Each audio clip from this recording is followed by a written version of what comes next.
ইয়াওমা নাবতিশুল বাতশাতাল কুবরা, সেদিন আমি তোমাদেরকে পাকড়াও করব, কঠিন ভাবে পাকড়াও করব।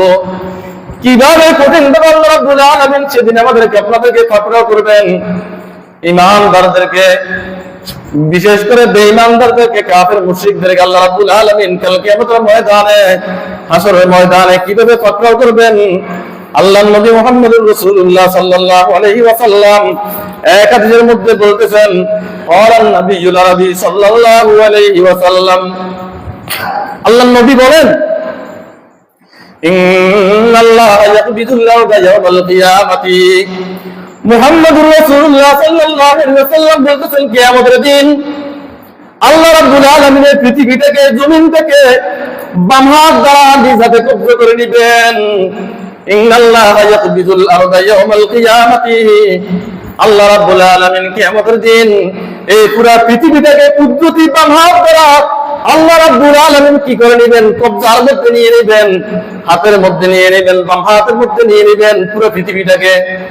ওয়ায়াতু বিসসামা বিয়ামিনিহি, এরপর আল্লাহর নবী মুহাম্মদুর রাসূলুল্লাহ বলতেছেন, আর আসমান সমূহকে, সাত আসমানকে আল্লাহ রাব্বুল আলামিন ডান হাত দ্বারা কি করবেন? গুটিয়ে নেবেন। তার ডান হাতের মধ্যে, কুদরতি ডান হাতের মধ্যে আল্লাহ রাব্বুল আলামিন সাত আসমানকে নিজ হাতের মধ্যে গুটিয়ে নেবেন। আল্লাহর আকবার বলে না, এই দুনিয়াকে রাখবেন বাম হাতে, আর সাত আসমানকে আল্লাহ রাব্বুল আলামিন ডান হাত দ্বারা কি করবেন? গুটিয়ে নেবেন।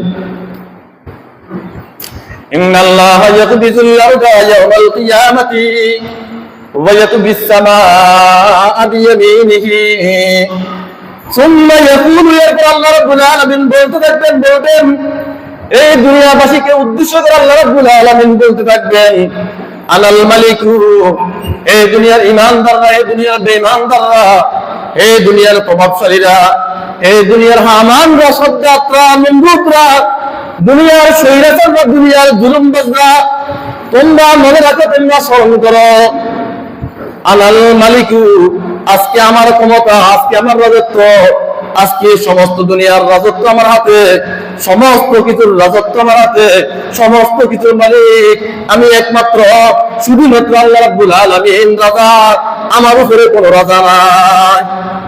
আল্লাহ বলেন না,